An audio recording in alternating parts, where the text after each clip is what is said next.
Sin duda, tener que dejar ir a un ser querido es uno de los retos más grandes que puede enfrentar un ser humano. Sin embargo, la muerte es un fin inevitable, y enfrentarla con fortaleza y resignación puede ser de gran ayuda tanto para la persona que se va como para nosotros mismos. En entrevista para Enlace Judío, Miriam Israel, profesional en estudios de tanatología, nos brinda herramientas para aprender a dejar ir a un ser querido, enseñándonos a cerrar ciclos. Y tal vez, y ya con las herramientas pertinentes, aprendamos a dejar ir, aprendamos a extrañar, sin sufrir.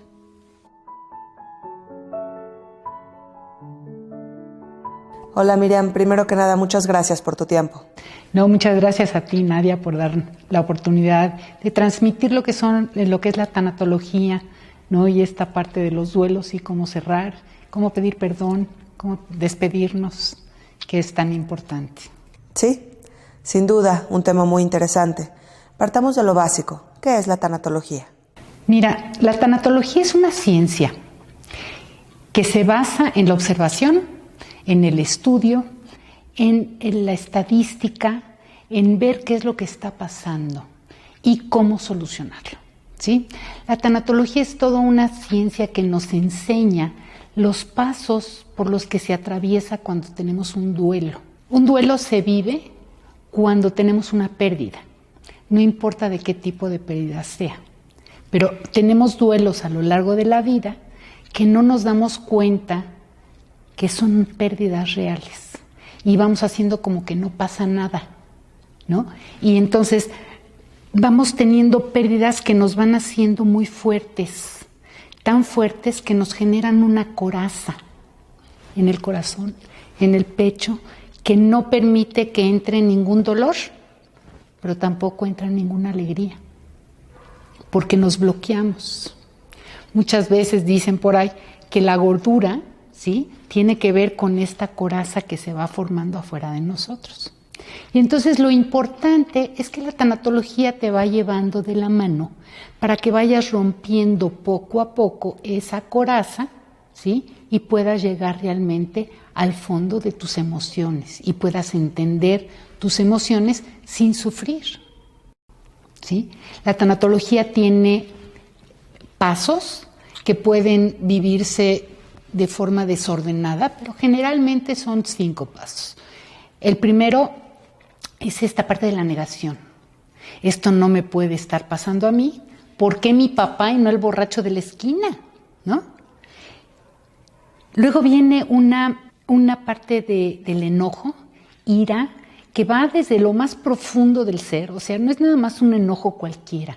Realmente es una ira. ¿Y contra quién me voy? Contra el que tengo más cercano. Muchas veces los pacientes, ¿contra quién se van? Contra el cuidador primario.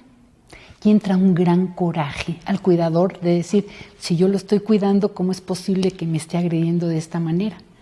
Porque no entendemos que es parte del duelo que está viviendo el propio paciente.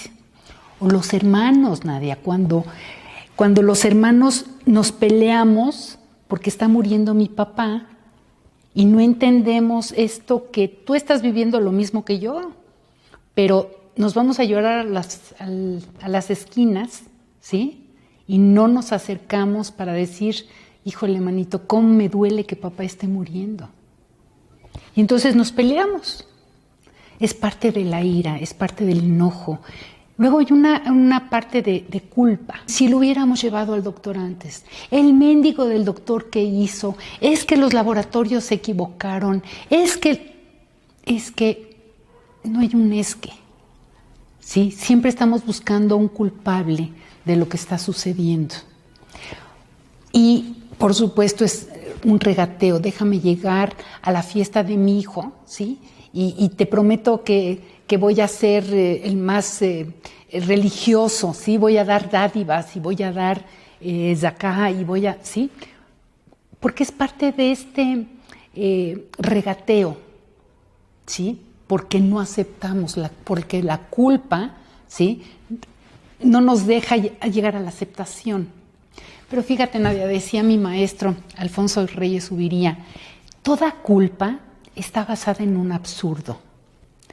porque siempre que tomamos una decisión, sea la que sea, la tomamos tomando en cuenta qué es lo mejor que podemos hacer en ese momento, de acuerdo a las herramientas que tenemos en ese momento. Entonces, es importante que veamos las culpas que nos están atormentando, qué pude haber hecho diferente, de acuerdo a lo que tenía yo en ese momento. Entonces quedamos que es la negación, luego viene la ira, luego viene el regateo o la culpa, y luego viene una depresión que es como una tristeza muy profunda ante lo que va a venir o por lo que está pasando. Porque toda la familia tiene sus cambios, toda la familia tiene pérdidas ante una enfermedad o ante un adulto mayor. Sí, sin duda hay pérdidas que sufre la familia, pero ¿cuáles son las pérdidas que sufre el enfermo también? Mira, el enfermo, número uno, va viviendo su pérdida. Dice por ahí el diccionario de la Real Academia de la Lengua Española que la palabra duelo es el significado es un sentimiento que nos hace sufrir por una pérdida. Eso es lo que dice el diccionario. El paciente tiene sus propias pérdidas. Número uno, va perdiendo su salud.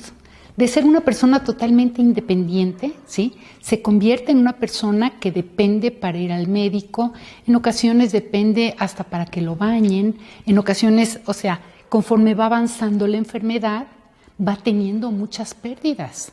Una mujer, por ejemplo, que ha pasado por una operación, una mastectomía, ¿no?, o por radiaciones, va perdiendo su pelo y se ve en el espejo y dice, ¿y ahora quién soy? Entonces, por supuesto que se van teniendo muchas pérdidas. Y luego somos tan ilusos que le decimos, no te preocupes, te va a volver a salir el pelo. Sí, pero mientras me veo en un espejo y digo, esta no me gusta, sin pelo, sin un seno, ¿sí?, deforme, con la cortisona. O sea, todas estas pérdidas hacen que el paciente viva los 4 pasos que te estoy comentando. La familia tiene grandes pérdidas.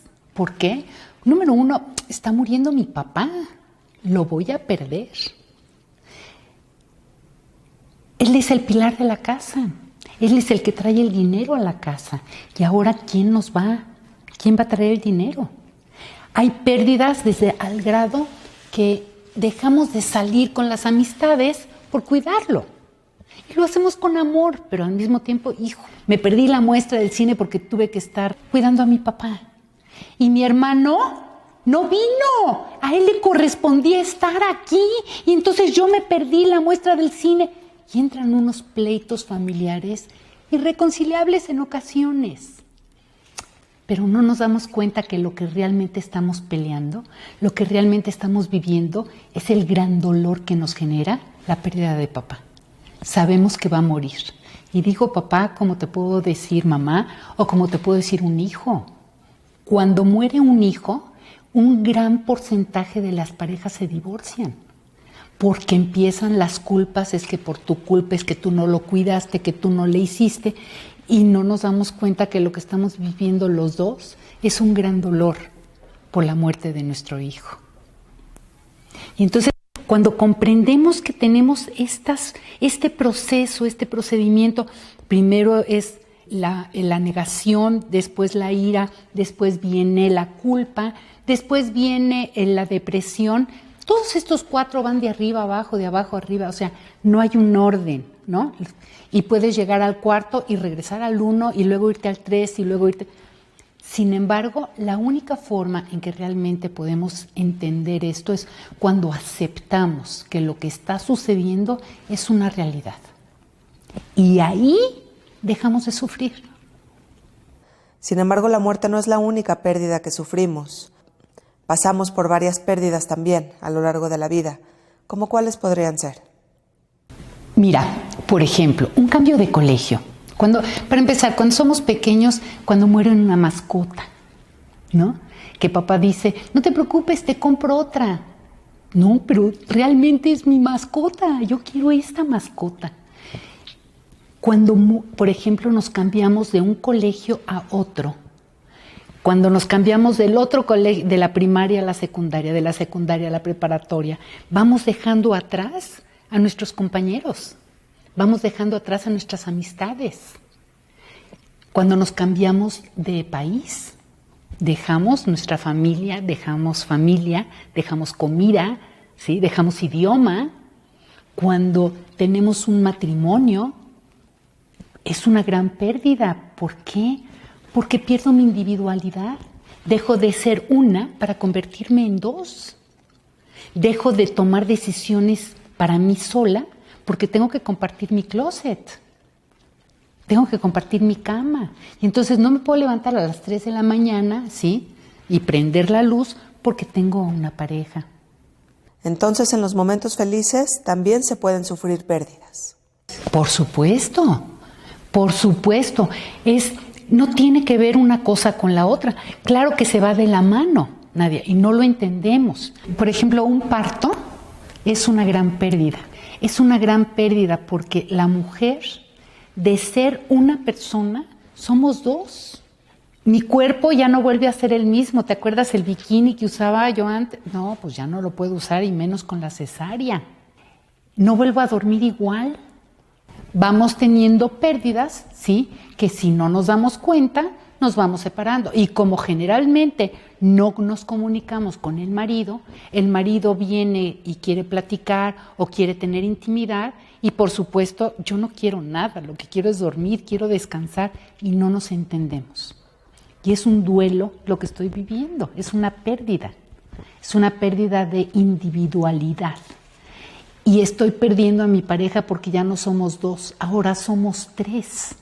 Y tenemos que negociar qué vamos a hacer para estar los tres en paz. Pero la muerte, Miriam, la muerte es la más definitiva de todas las pérdidas. ¿Cómo podemos quitarnos ese miedo a la muerte? Una de las formas que tenemos para perderle miedo a la muerte, número uno es hablando de ella. Nosotros estamos acostumbrados a hablar de la vida, pero no de la muerte. Con los niños es un tema tabú. Con los papás es un tema tabú. No tenemos esta tranquilidad de hablar de la muerte. No vaya a ser que la llamemos. Por eso la gente no hace testamento. Porque dice, no, si yo hago testamento no vaya a ser que vaya a llamar a la muerte. Y le tenemos mucho miedo. Los mexicanos decimos que nos burlamos de la muerte y tenemos... No es miedo, es pavor. Sin embargo, fíjate, Nadia, cuando nosotros comprendemos qué es la muerte, pues es la cesación de los signos vitales. Cuando hablamos de la muerte de una persona, cuando nosotros comprendemos que lo que está muriendo no es mi papá, es el cuerpo que ya no sirve, el cuerpo de mi papá, a través del cual se manifiesta mi papá, que ya no sirve. Y eso es lo que va a morir. Eso es lo que voy a enterrar. Cuando puedo verlo con esta frialdad, ¿sí? Cuando puedo comprender que el cuerpo físico es a través del cual nos manifestamos, puedo dejar de sufrir. Y en estos procesos difíciles, ¿cómo podemos ayudar a que un familiar enfermo se vaya con la mayor paz y tranquilidad posible? Mira, Nadia, aquí estás tocando un tema que es muy importante. Nosotros queremos tener a nuestro paciente el mayor tiempo posible. No comprendemos cuando la enfermedad ya está fuera de control. Nos cuesta mucho trabajo el aceptarlo, ¿sí?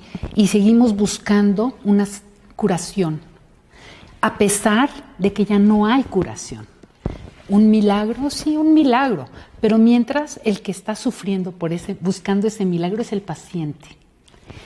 Hay algo que se llaman, es un modelo de atención que se llama cuidados paliativos, que es un modelo que ayuda a la familia y al paciente cuando la enfermedad ya está fuera de control, dejando de buscar la sanación para buscar el confort del paciente. Y entonces, en lugar de seguir con las quimioterapias, que ya sabemos que no van a hacer nada, lo único que van a hacer es alargarnos la agonía. Lo vamos a llevar al hospital y lo vamos a tener una semana en terapia intensiva con el suero, con el tubo, ¿sí? Que no puede entrar la familia porque lo quiero tener 2 días más, a ver si existe una curación en 2 días más. Porque no aceptamos lo que está sucediendo. Y desgraciadamente los médicos no saben, ¿sí?, decirle a una familia, ya no hay nada que hacer. Y la familia llegamos con el médico y le decimos, haga todo lo que pueda para sanarlo. Y no nos damos cuenta que lo que estamos haciendo nada más es alargar la agonía del paciente y de la familia. Y el desgaste físico, emocional y económico que se genera en la familia. Y aquí es cuando hay un pleito familiar, porque hasta dónde vamos a llegar y económicamente hasta dónde podemos llegar y cuánto nos cuesta tener a un paciente en terapia intensiva cada minuto, cuando muchas veces no tenemos el dinero. Pero no es que nos vamos a parar porque no tenemos el dinero, vamos a darle lo mejor, sí, pero hasta dónde vamos a seguir alargándole la agonía. Esto es bien importante que lo comprendamos. Si después de esto podemos entender que podemos despedirnos, ¿sí?, con amor, el tenerlo en cuidados paliativos no es que no hay medicamentos, no es que no hay tratamiento, no, sí hay y hay muchos. Lo más importante es tener al paciente sin dolor. ¿Cómo? A través de medicamento. Hay muchos medicamentos que ayudan a los pacientes a no tener dolor sin tener que estar dormido. Y si el dolor ya es incontrolable y en un momento dado se necesita sedar, es una sedación paliativa. No es que como un perrito se le va a poner una inyección para que se duerma y se muera, no. Es nada más para mantenerlo tranquilo, para mantenerlo en paz. Cuando trabajo con las familias, yo les sugiero 4 puntos para poder despedirnos con el corazón, para poder cerrar, para poder dejarlo ir. El primer punto es te honro. Si estoy hablando de un padre que está enfermo, es te honro como mi padre. Quiere decir te reconozco y te acepto tal cual eres. Número 2, para empezar te agradezco la vida. Y después tú haz la lista que tú quieras, porque tienes 1000 cosas por agradecer. El tercer punto es te pido me perdones por cualquier acto u omisión. Cualquier cosa que haya yo hecho o haya yo dejado de hacer que te pudo haber ofendido. No fue mi intención.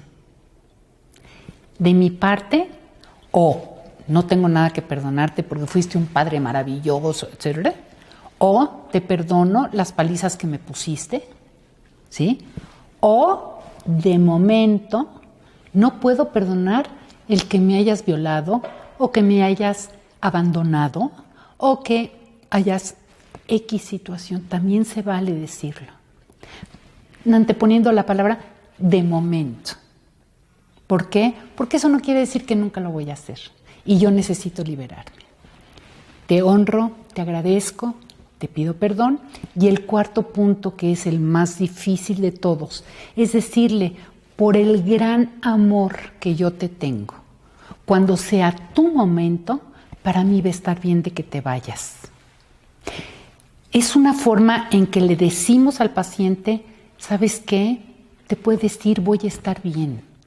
Te voy a extrañar, claro que te voy a extrañar.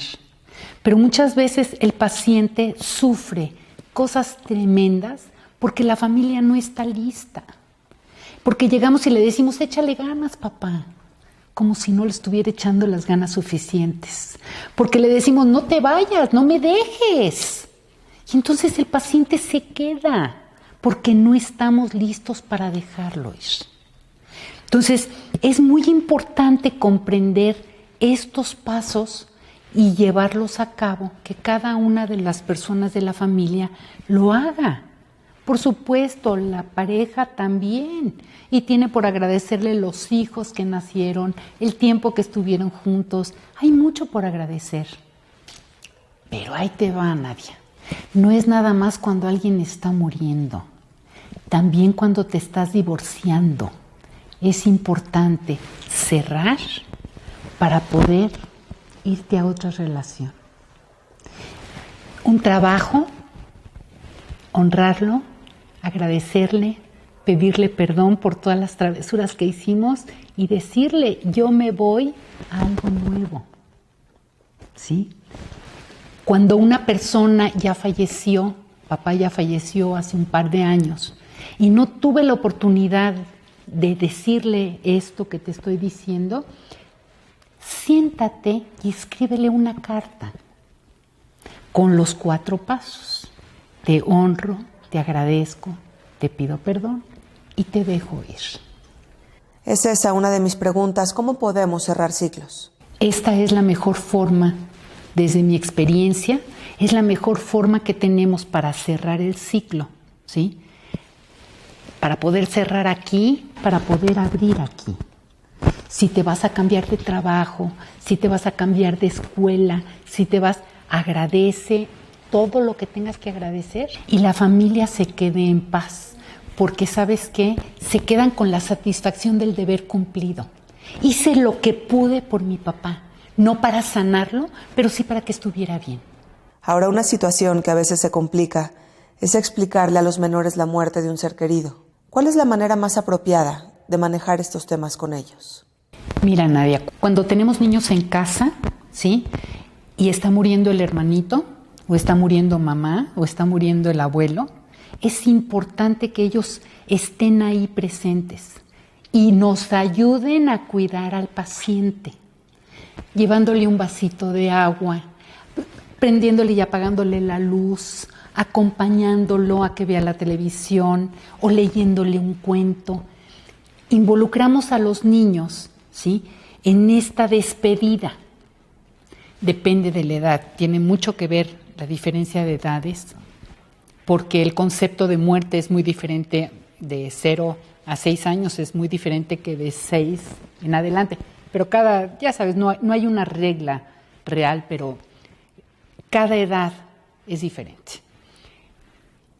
Es importante involucrarlos en el cuidado del paciente, aunque sean cosas pequeñas, y por supuesto que estén participando en lo que está sucediendo. Cuando tú le dices a un niño que, te voy a poner un ejemplo, un niño va al hospital, ¿sí?, muere en el hospital, es el entierro y llega la mamá sola a la casa, se queda el hermanito diciendo, ¿y dónde quedó mi hermanito? ¿Se lo tragó el hospital? Eso es lo que en su mente se queda.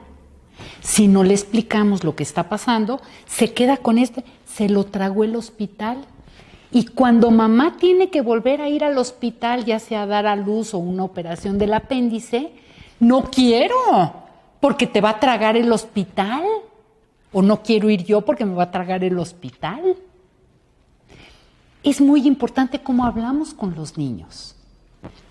Hay un ejercicio que yo les sugiero que hagan, que es poner una película del gusano a la mariposa, ¿sí? Cómo va el gusano, se hace el capullo, cómo va creciendo hasta que nace la mariposa. Y entonces esta mariposa es la trascendencia de un ser humano. Es muy importante que los niños estén involucrados. Si tú me preguntas, ¿sí?, ir a un velorio, yo te diría, claro que sí. Si es el velorio de mamá, de papá o de un abuelo, todas las religiones tienen su sabiduría. Y es importante seguir los pasos de cada una de las religiones que llevemos, porque cada quien tiene la suya. Y desde ahí tenemos que respetar y transmitirle a nuestros hijos, ¿sí?, lo que se está viviendo. Pero claro, creo que hay que involucrar a los niños siempre. Pero es bueno que los niños vean y se despidan de un familiar enfermo, aunque éste no esté en las mejores condiciones físicas. Yo considero que es importante que un niño se despida, ¿sí?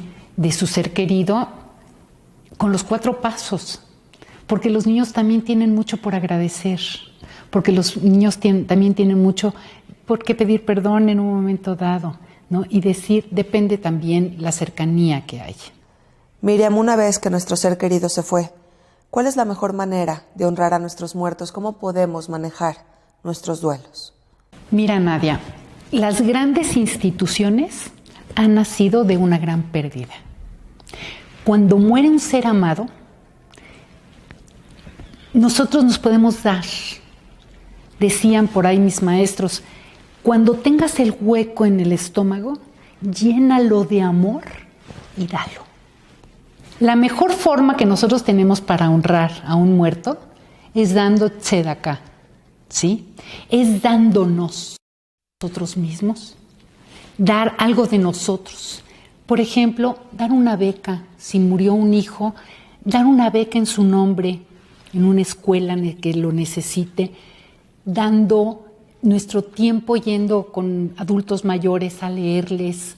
Si mamá es quien murió, ir el 24 de diciembre o ir en Rosh Hashanah a dar de nuestro tiempo, ¿sí? Cocinando, dando lo que a mi mamá le hubiera gustado que yo diera.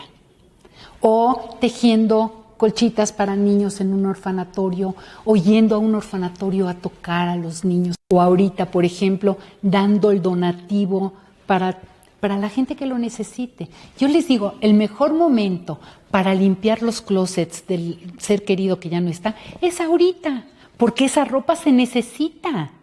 Es indispensable ahorita donar la ropa, los alimentos, los medicamentos, todo lo que tenemos, ¿sí? Para limpiar. Porque esa es otra. Tenemos que limpiar los closets, tenemos que limpiar la casa. No te estoy diciendo de quitar las fotografías, pero sí la ropa que ya no la utilizamos, hay que regalarla. ¿Sí? Ese cuarto que ya no se está usando, en lugar de cerrarlo, hay que ver qué vamos a hacer allá adentro. Porque cuando muere un ser querido, lo que necesitamos es reorganizar nuestra vida ya sin él. Darle un significado diferente a lo que hacíamos con él para hacerlo con otras personas. Finalmente, Miriam, ¿por qué el ser humano sufre ante sus pérdidas? ¿Es parte de la naturaleza humana? El ser humano sufre porque creamos expectativas. Dicen por ahí que el sufrimiento es un golpe que se le da a nuestro ego cuando no se cumplen las expectativas. Cuando yo tengo las expectativas de algo que no va a suceder, sufro. Por ejemplo, si tú estás esperando que tu marido te haga una fiesta de cumpleaños, tú sufres porque no te va a hacer la fiesta de cumpleaños. Y te peleas porque no te hizo la fiesta de cumpleaños. Y si no te peleas, cuando menos dentro de ti se queda este dolor de qué poca, ¿por qué no me hizo la fiesta? Yo sí se lo hubiera hecho. Pero son las expectativas que yo tengo. Cuando una familia comprende que el paciente está viviendo su etapa final, deja de sufrir, porque ya no tiene expectativas de una curación. ¿Sí? El dolor ahí está porque está muriendo y porque ya no lo voy a tener junto de mí. Pero dejo de sufrir porque sé que el fin se acerca. ¿Sí queda claro? Sí, queda muy claro. Entonces no hay sufrimiento. Tengo la claridad y puedo llegar al 5º paso. ¿Te acuerdas? La negación, la ira, la culpa, la depresión, y puedo llegar a la aceptación de lo que está sucediendo y ahí dejo de sufrir. Bueno, Miriam, ojalá que esta información llegue a todas esas personas que están pasando por un proceso de duelo y que les sirva para convertir el dolor en nuevos aprendizajes y nuevas motivaciones. Muchas gracias por tu tiempo. Muchísimas gracias, Nadia. Gracias. Gracias.